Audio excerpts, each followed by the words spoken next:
I'm Amanda Mitchell, 28, and I was supposed to be sipping a Mai Tai on a Hawaiian beach right now. Instead, I'm standing frozen at Chicago O'Hare with my 5-year-old niece Lily clutching my hand, watching my sister Jillian and the rest of my family literally walk away. My dream vacation just shattered before my eyes as they dumped Lily with me without warning. The betrayal stings worse than sunburn, and I never imagined calling my sister's bluff would lead to this. Before I continue this nightmare story, let me know where you're watching from and hit subscribe to follow my journey from doormat to someone who finally found her voice. Let me back up and explain why being abandoned at the airport with a 5-year-old isn't even the most shocking part of this story. I've spent my entire life in my sister's shadow. As a marketing professional in Chicago, I've built a comfortable life for myself. My 2-bedroom apartment in Lincoln Park isn't extravagant, but it's mine, a space where I control what happens. That control is something I've always craved because growing up with Jillian, I rarely had any. Jillian is 3 years older, which meant she always had first dibs on everything. From clothes to friends to parental attention, Jillian consumed it all like a black hole, leaving little for me. When we were kids, she'd borrow my toys without asking and return them broken. In middle school, she'd volunteer me for babysitting duties without my consent so she could attend parties. In high school, she dated a boy she knew I had a crush on, just because she could. Our parents, Martha and Robert Mitchell, never seemed to notice this pattern. They adored Jillian's outgoing personality and charm, praising her boldness while encouraging me to be more accommodating. "Just let her have it, Amanda. You know how she gets," became their mantra. I internalized this message until accommodation became my default setting. Even as adults, Jillian found ways to take advantage. She borrowed money without repaying it. She volunteered my services to friends without asking. She'd show up unannounced at my apartment when she fought with her husband Greg, expecting me to drop everything and console her. And I always did. That's why this vacation meant so much to me. 6 months of saving, planning, and dreaming of 7 days where no one would need anything from me. I'd researched every detail: the boutique hotel with ocean views, waterfall hikes away from tourist crowds, the local cooking class I'd splurged on. This wasn't just a trip. It was a declaration of independence, a statement that my needs mattered too. 3 weeks before my departure, we had a family dinner at my parents' suburban home. Jillian arrived late as usual, with Greg and Lily in tow. Throughout dinner, the conversation kept circling back to my vacation. "A whole week alone? Won't you get bored?" my mother asked, forking a piece of pot roast. "I'm looking forward to the solitude," I replied, noticing how foreign the words felt in my mouth. Prioritizing my desires still felt like wearing someone else's clothes. "Well, if you change your mind, Lily loves beaches," Jillian said with a laugh that didn't quite reach her eyes. I should have noticed the look that passed between her and Greg. The way my father suddenly became interested in his mashed potatoes, how my mother changed the subject abruptly. These were red flags waving frantically. But I was too busy defending my right to a solo vacation to see them. The months leading up to my vacation had been particularly stressful. My company underwent a reorganization, doubling my workload. Jillian had called me in tears 4 times about various marital problems, each call lasting hours. My parents needed help preparing their house for sale, which consumed 3 consecutive weekends. By the time my vacation approached, I wasn't just looking forward to it. I was desperately clinging to it like a life raft. The morning of my flight, I arrived at O'Hare 3 hours early, practically vibrating with excitement. I checked my bag, got my boarding pass, and was contemplating which overpriced airport restaurant deserved my business when I heard my name. "Amanda, wait up." I turned to see my entire family approaching: Jillian, Greg, Lily, and my parents. My first thought was how sweet that they'd come to see me off. My second thought, emerging as I noticed the small pink suitcase Greg was pulling, was that something was very, very wrong. "What a coincidence," Jillian exclaimed, her voice an octave too high. "We were just heading to, visit Greg's parents in Milwaukee." "By plane?" I asked, my stomach already nodding. Milwaukee was a 90-minute drive from Chicago. Road construction, Greg mumbled, not meeting my eyes. We wanted to wish you bon voyage, my mother said. Her smile too bright, too fixed. Lily ran to me, wrapping her arms around my legs. Auntie Mandy, are we going on a trip? We. The word hung in the air like a thundercloud. What's going on? I asked, my voice sharpening as the first prickles of suspicion crawled up my spine. That's when everything shifted from strange to surreal. Actually, could you watch Lily for a minute? Jillian asked, already handing me her daughter's backpack. We need to check on something. Before I could respond, Lily's small hand was in mine, and her Frozen-themed backpack was hanging from my shoulder alongside my own carry-on. What? No, I'm about to go through security, I protested, but Jillian was already stepping backward. It'll just take a second, she promised, though her eyes darted toward the exit. Greg had already started walking away, my pink-wheeled suitcase mysteriously abandoned next to me. Where are you going? I called after him, my voice rising enough that nearby travelers glanced our way. My mother stepped forward, patting my arm awkwardly. Amanda, there's been a bit of a situation with Greg's father. Health emergency. They need to fly out to Arizona right away. Then why is Lily here? And why didn't you call me before I got to the airport? The questions tumbled out as my mind raced to connect dots that didn't align. Jillian moved closer, speaking quickly. It just happened this morning. We couldn't reach you.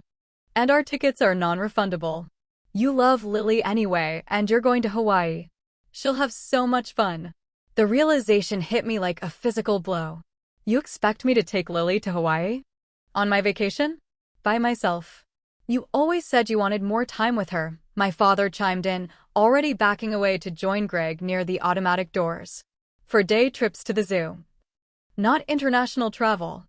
I don't have her documents, I don't have authorization to travel with her, I don't have a ticket for her. My voice had become a near shriek, causing Lily to press against my leg nervously. You'll figure it out, Greg called over his shoulder. You always do. You always were good with kids, my mother added. As if this explained everything.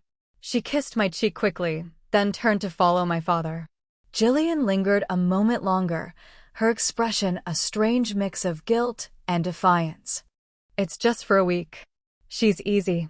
I packed all her favorite things. She nodded toward the pink suitcase. Thanks, sis. I owe you one. And then she was walking away, quickening her pace to catch up with the others, leaving me standing there, mouth open in disbelief. Jillian, I shouted. Jillian, you can't do this. But they were already pushing through the revolving doors, pretending not to hear as Lily began to whimper beside me. Where's Mommy going? Aren't we going with them? Her small voice trembled with confusion. I knelt down, my mind still spinning, trying to form words that would comfort her without lying. They had to go somewhere else, sweetie. They asked me to take care of you for a little while. But I want Mommy. Lily's lower lip quivered dangerously.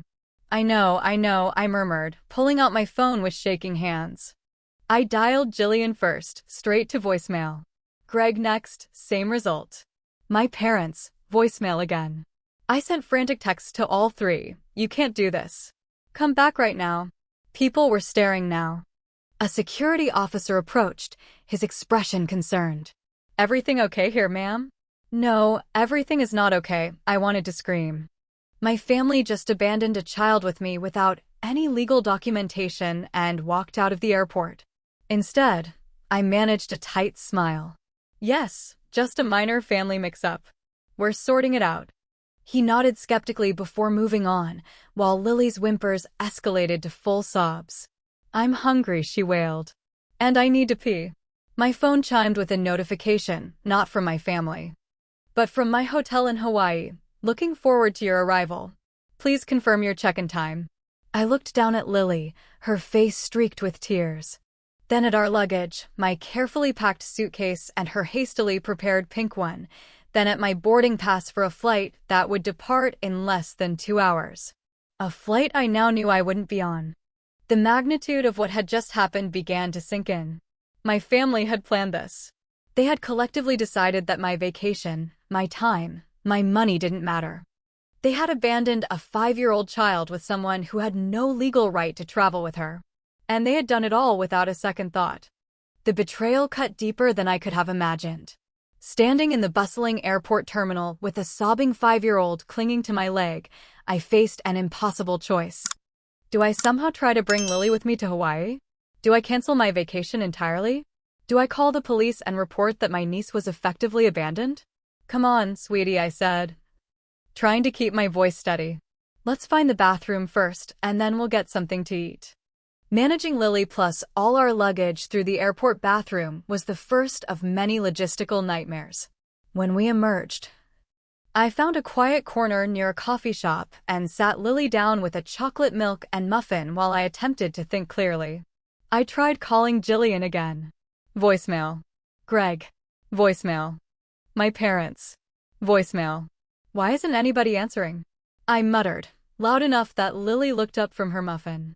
Mommy always puts her phone on silent when she doesn't want to talk to people, Lily offered, chocolate smeared across her cheek. Great. My 5-year-old niece was more insightful about this situation than I had been. I approached the airline counter, where a woman named Teresa with sympathetic eyes listened to my abbreviated explanation. I'm so sorry, but without proper documentation, you cannot bring a minor who isn't your child on an international flight, Teresa explained. You would need a notarized letter from the parents giving permission, plus her birth certificate. At minimum. I understand, I said, my Hawaiian dream officially dying before my eyes. What are my options for my own ticket? Teresa typed rapidly on her keyboard. You can cancel for a partial refund or reschedule for a significant change fee. Given the circumstances, I might be able to waive some penalties, but not all. I glanced back at Lily, who was now drawing with crayons I'd found in her backpack. Let me think about it. Thank you.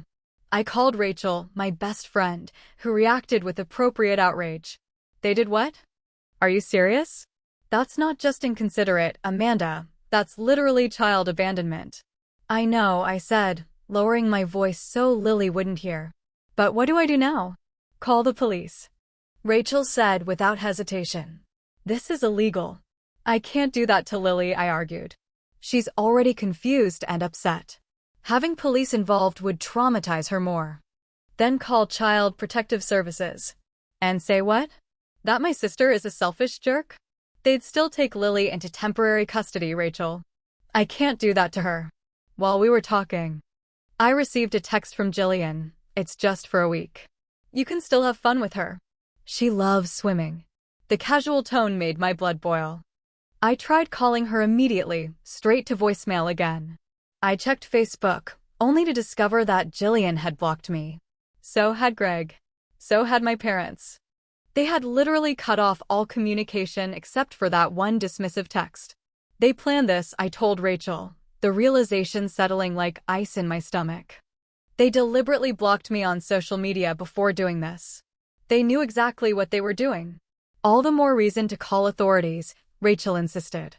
But I couldn't bring myself to do it. Despite everything, Lily was innocent in all this. She was a victim too, used as a pawn by her parents and my parents. I'll figure something out. I told Rachel. I'll call you later. An airport security officer had been watching us for some time and finally approached. Ma'am, is everything all right? You've been here for nearly 2 hours. And he left the question hanging, his eyes moving from me to Lily and back again.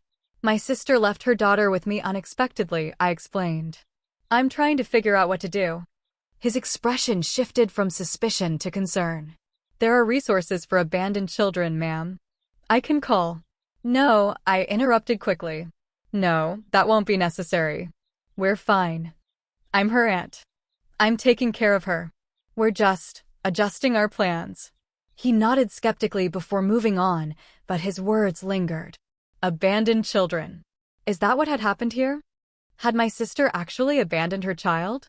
Lily tugged at my sleeve. Mandy, when are we going to the beach? Her innocent question nearly broke me. Not today, sweetie. We're going to have a different adventure. But Mommy said we were going to Hawaii with you. She promised. Another piece of the puzzle clicked into place. Lily, when did Mommy tell you that? Last week. She showed me pictures of the beach and said we'd build sandcastles together. Last week. They had been planning this for at least a week. It wasn't a sudden emergency with Greg's father. It was a calculated scheme to dump Lily with me. But why? And where were they really going? I needed to make a decision. Hawaii was out of the question. Going home felt like letting them win. Calling authorities felt too extreme. I pulled out my phone and started searching for hotels near the airport.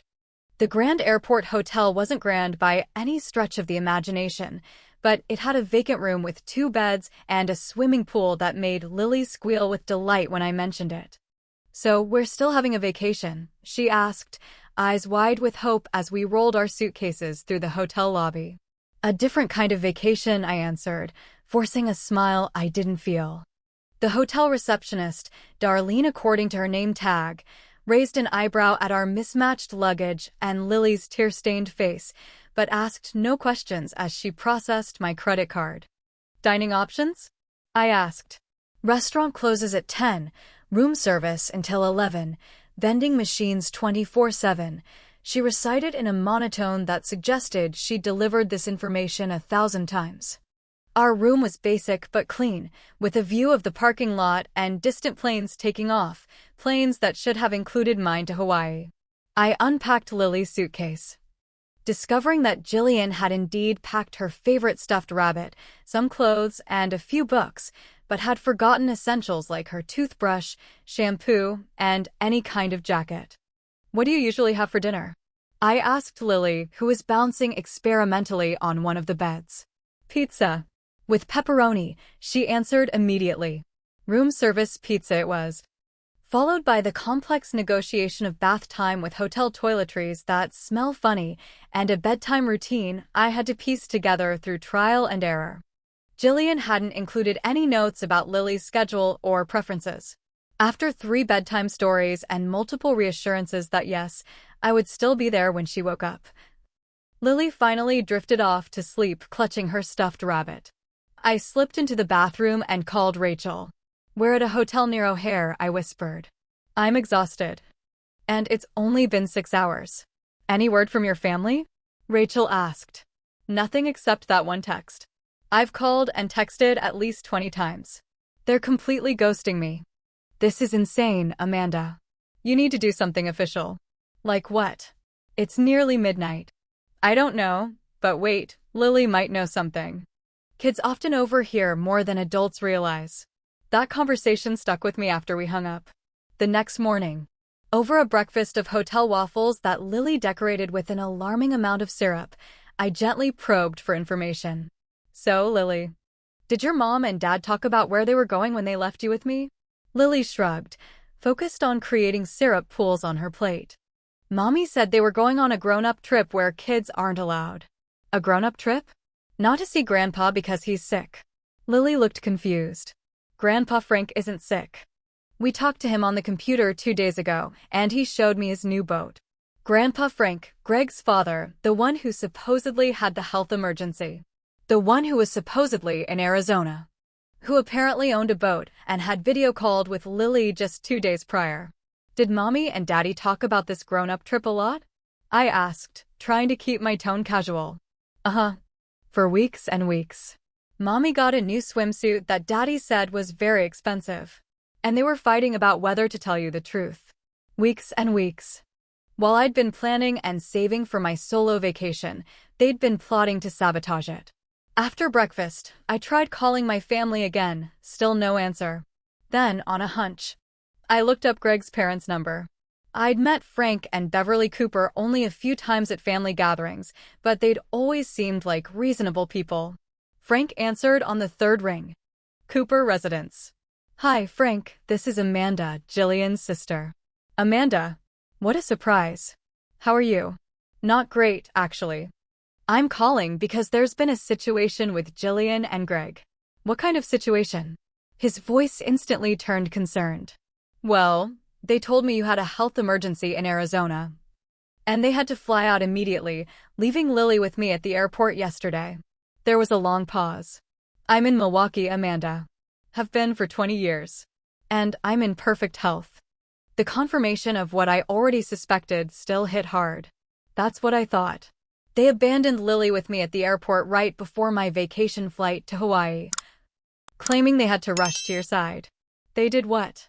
Frank's voice rose with indignation. Left Lily with you without warning? Where are they really? I was hoping you might know. Another pause. Beverly mentioned something about them considering a couple's retreat. Some resort in Cabo San Lucas. But I had no idea they were actually going, and certainly not like this. Cabo. They had dumped their daughter with me so they could have a romantic getaway in Mexico. Is Lily okay? Frank asked, his voice softened with concern. She's confused, but physically fine. We're at a hotel near O'Hare. Let me talk to Beverly. We'll figure something out. This is absolutely unacceptable. Minutes later, Beverly called back. Her voice trembled with a mixture of anger and embarrassment. Amanda, I am so sorry. So deeply sorry. We had no idea they would do something like this. It's not your fault, I assured her. Though part of me wondered if the selfishness that defined Jillian had been learned or inherited through Greg. We want to help, Beverly continued. We'd come get Lily right away. But Frank just had knee surgery last month, which is probably where they got the health emergency idea. He's not supposed to travel yet. Another piece of their deception revealed. They'd twisted Frank's recent surgery into a current crisis. I don't know what to do, I admitted. They've blocked my calls, blocked me on social media. The only communication I've had is one text from Jillian saying it's just for a week and we should have fun. This is unconscionable, Beverly said firmly. I'm going to try reaching them. And when I do. Her unfinished threat hung in the air. After hanging up, I stared at my phone, a new level of anger building inside me. They weren't just avoiding me. They were enjoying a luxury vacation while I dealt with their responsibilities. In a moment of pure spite, I decided to call Jillian's workplace. She was a project manager at a marketing firm, a competitor to my own company, ironically. We'd always been competitive. Hello, is this Kenneth Wilson? I asked when her boss answered. Yes. Who's calling? My name is Amanda Mitchell. I'm Jillian Cooper's sister. I'm calling about the family emergency she reported. Yes, very unfortunate about her father-in-law. We've approved her emergency leave. Mr. Wilson, I'm currently caring for Jillian's daughter because of this emergency, and I thought you should know, there is no emergency. Her father-in-law is fine. Jillian and Greg are actually on vacation in Cabo San Lucas. The silence on the other end was deafening. I see, he finally said. That's very concerning information. I thought you should know, considering she's likely receiving paid leave under false pretenses. Thank you for bringing this to my attention, Ms. Mitchell. We'll handle it appropriately. I hung up, my heart pounding. I'd never done anything like that before, actively trying to get Jillian in trouble. But the enormity of what she'd done. The calculated deception overrode any sisterly loyalty I might have felt. My phone rang almost immediately. Jillian's name flashed on the screen. How dare you call my boss? Jillian's voice exploded through the phone before I could even say hello. In the background, I could hear waves crashing, the ocean vacation she was enjoying while I sat in an airport hotel. How dare I? How dare you abandon your child with me without warning, lie about a family emergency, and block my calls? I shot back, stepping into the bathroom and closing the door so Lily wouldn't hear. It's called payback, Amanda. Remember when we were kids and you told Mom I snuck out to Tommy Davidson's party? I got grounded for a month. I nearly dropped the phone in disbelief. That was 15 years ago. And you compare that to abandoning your child? Don't be so dramatic. She's with family, not some stranger. And you always act so perfect, so responsible. I thought you needed to see what real responsibility feels like for once. The casual cruelty in her voice stunned me. This wasn't just selfishness, it was deliberate malice. Where are Mom and Dad really? I demanded. Jillian laughed. On a cruise to Alaska. Their anniversary present to themselves. They didn't want to deal with Lily either. The betrayal expanded to include my parents. Not just enablers of Jillian's behavior, but active participants. You all planned this together? To ruin my vacation and saddle me with a child I have no legal right to travel with. Oh please, you'll figure it out. You always do, little Miss Perfect. Consider it a life lesson in flexibility. Jillian, this isn't a prank or a life lesson. This is child abandonment. It's illegal. Don't threaten me, she snapped. You wouldn't dare call authorities. You love Lily too much. And you know what the system is like. She was right, and she knew it. I would never put Lily through that trauma. When are you coming back? I asked, trying to focus on practical matters. When our vacation is over. Sunday. Maybe Monday if we decide to extend. And what am I supposed to do with Lily until then? I have a job, Jillian. I was supposed to be on vacation. Not providing emergency childcare. Call in sick. Take her to the zoo. I don't care. Just keep her safe and stop interfering in my life. Her voice turned cold. And if you ever call my workplace again, I'll make sure everyone knows about that time in college when you... Stop, I interrupted. Don't even go there. Then stay in your lane, Amanda. We'll be back when we're back. She hung up, leaving me shaking with anger. Almost immediately, my phone rang again. My mother. Amanda, what were you thinking calling Jillian's boss? She could lose her job. No, hello. No, sorry we deceived you. Just immediate defense of Jillian. Mom, you all abandoned a child with me under false pretenses and blocked my calls. What was I supposed to do? We knew you'd overreact like this. It's just for a few days, Amanda. Jillian and Greg needed some time alone. And your father and I haven't had a proper vacation in years. So you conspired to ruin mine? Don't be selfish. You're single, no children. What do you need a vacation from? Her dismissal of my life, my needs, my autonomy was so complete it left me speechless. We'll talk when we get back, she continued briskly. Just take care of Lily and stop causing drama. After she hung up, I sat on the bathroom floor, letting tears of frustration flow freely for the first time since this ordeal began. The callousness of their actions, the disregard for me and for Lily, was overwhelming. Lily knocked on the door. Auntie Mandy? Can we go swimming now? I wiped my eyes quickly. Coming, sweetie. Over the next 2 days. I developed a strange routine with Lily. We swam in the hotel pool, visited a nearby park, watched movies on the hotel TV. I bought her new clothes and toiletries at a Target across from the hotel. I called in sick to work, using precious sick days I'd been saving. Throughout it all, I kept in touch with Beverly and Frank Cooper, who were as horrified by their son's behavior as I was by my sister's. We can meet you halfway, Beverly suggested during our third call. Frank thinks he can manage a short car trip. We could meet in Rockford this weekend. Are you sure? I don't want to risk Frank's recovery. We're sure. Lily is our only grandchild. We want to help. We made plans to meet Saturday afternoon at a restaurant in Rockford, about halfway between Chicago and Milwaukee. I'd bring Lily, and they'd take her back to Milwaukee until Jillian and Greg returned. As I prepared Lily for another transition, I realized how attached I'd become to her in just a few days. Despite the circumstances, we'd bonded. She was smart, funny, and surprisingly resilient. She deserved better than what her parents had done. Will Grandma Beverly have a swimming pool? Lily asked as we packed her little suitcase. I'm not sure, sweetie, but I know they live near a lake. I like lakes.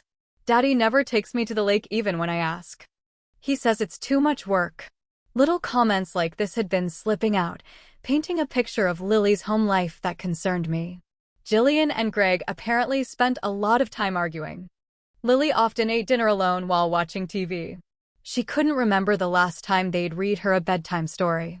Mommy says I'm a big girl and should learn to fall asleep by myself, she explained when I expressed surprise. I began documenting these comments in my phone's notes app, not sure why exactly, but feeling it might be important later. The drive to Rockford with Lily was surprisingly pleasant. She chatted about everything she saw from the window of my rental car, asked thoughtful questions about clouds and trees, and sang along to the radio with uninhibited joy. Are you sad we didn't go to Hawaii? She asked suddenly, catching me off guard. A little, I admitted.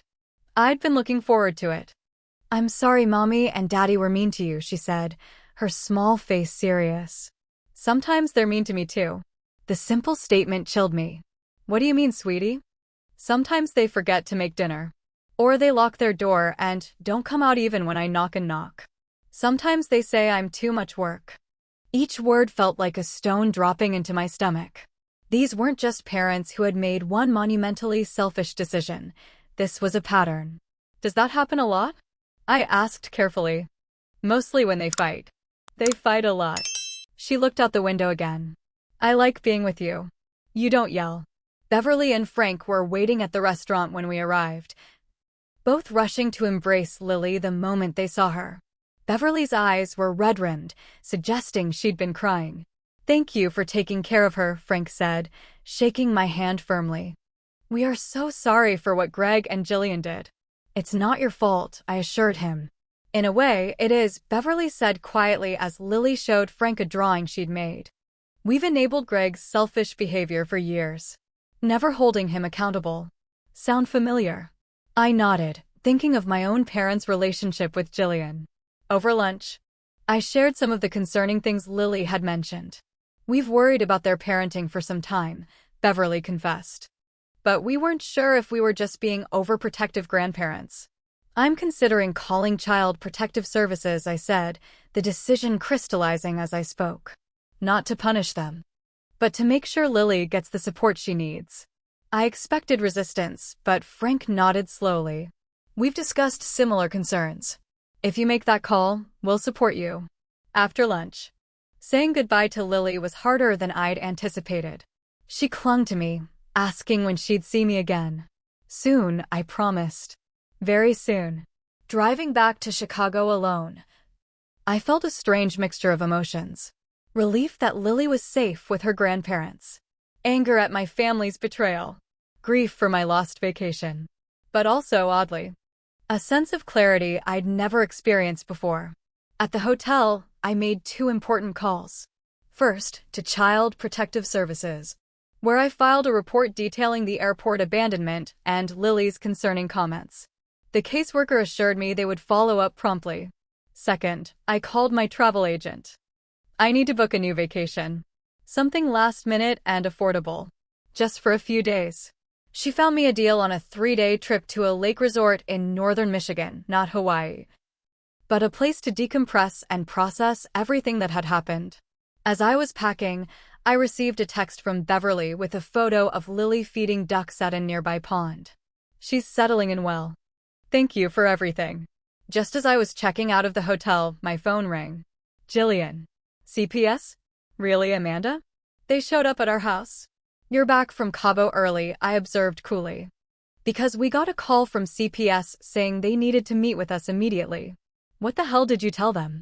The truth, Jillian. That you abandoned your daughter at an airport with no warning, lied about a family emergency, and have a pattern of neglectful behavior. It was a vacation. Parents are allowed to take vacations. Not by dumping their kids on unsuspecting relatives through deception. And according to Lily, it's not just about the vacation. You had no right to talk to our daughter about our parenting. I didn't interrogate her, Jillian. She volunteered information because she felt safe with me, safer than she feels with you, apparently. The silence on the other end lasted so long I thought she'd hung up. You've always been jealous of me, she finally said, her voice quiet and dangerous. Always trying to make me look bad. This isn't about our childhood rivalry. This is about Lily. Stay away from my daughter. Stay away from my family. You're dead to me, Amanda. That's your choice, I replied, surprised by my own calmness. But I will not stay away from Lily. She deserves an aunt who cares about her welfare. You'll regret this, she threatened before hanging up. Oddly, I felt no regret at all. For the first time in my life, I had stood up to Jillian without backing down, without accommodating, without prioritizing her feelings over everything else. I drove to the Michigan resort with windows down and music blaring, feeling lighter than I had in years. The vacation wasn't what I'd planned, but it was exactly what I needed, time to reflect on the patterns that had defined my family relationships and my own role in maintaining them. 3 months after the airport incident, my life looks dramatically different. I've moved to a new apartment in a different neighborhood, partly to create physical distance from my family's influence. My one bedroom in Wicker Park is smaller than my old place, but feels more authentically mine. The weekly video calls with Lily, supervised by Beverly and Frank, have become a highlight. She's thriving in their care while Jillian and Greg complete the parenting classes mandated by CPS. According to Beverly, the investigation found enough evidence of neglect to require intervention, but not enough to remove Lily permanently. My relationship with my own parents remains strained. After they returned from their cruise, they expected everything to return to normal, me accommodating, them enabling Jillian. When I refused to play my assigned role, they accused me of tearing the family apart. "You're the one who made this choice," I told them during our last tense conversation. "You chose to participate in abandoning a child to salvage your cruise. You chose Jillian's wants over Lily's needs. Those were your choices, not mine." Therapy has been instrumental in helping me understand the dysfunctional patterns that defined our family.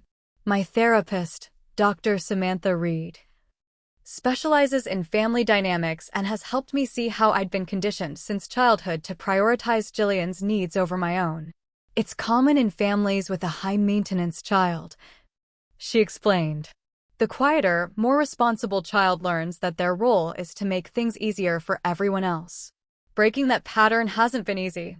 There are days I still feel guilty for causing trouble, for not just accepting what happened and moving on for the sake of family harmony. But then I remember Lily's face when she told me her parents often forget to make dinner, and my resolve strengthens." The most surprising outcome has been my relationship with Beverly and Frank Cooper. Despite being Greg's parents, they've become unlikely allies. They understood immediately what my own parents couldn't, that this wasn't about sibling rivalry, but about a child's well-being. "Family isn't just about blood," Beverly told me during one of our regular calls. "It's about who shows up, who puts in the work." Next month, Rachel and I are finally taking that vacation together, not to Hawaii, but to a beachfront cottage in North Carolina. It's more modest than my original plan, but feels more meaningful somehow. When Lily returns to Jillian and Greg's full-time care, which seems likely based on their progress with the parenting program, I'll remain a presence in her life. Not as the emergency babysitter or the afterthought aunt, but as someone who demonstrated that she matters, that her needs are important. My parents have slowly begun to recognize their role in enabling Jillian's behavior, though old habits die hard. Last week, my mother called to ask if I'd help plan Jillian's birthday party, since you're so good at organizing things. "I'm not available," I replied simply, without offering explanations or apologies. The stunned silence on the other end suggested this new boundary was still unfamiliar territory. The ruined vacation that began this journey ultimately saved me from a lifetime of toxic relationships. Sometimes the most valuable journeys aren't to exotic destinations, but toward our authentic selves. Learning to prioritize my well-being without guilt has been the greatest souvenir I could have brought home. As I prepare for my first supervised visit with Lily since the airport incident, I find myself grateful for the unexpected detour my life took. Real family supports rather than exploits, nurtures rather than demands, respects rather than manipulates.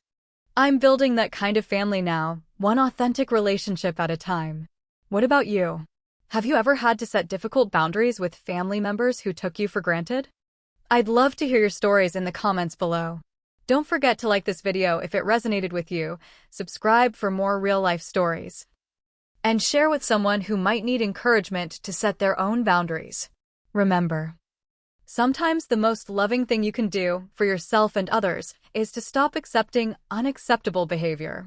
Thank you for joining me on this journey, and I wish you courage on your own path to healthy relationships.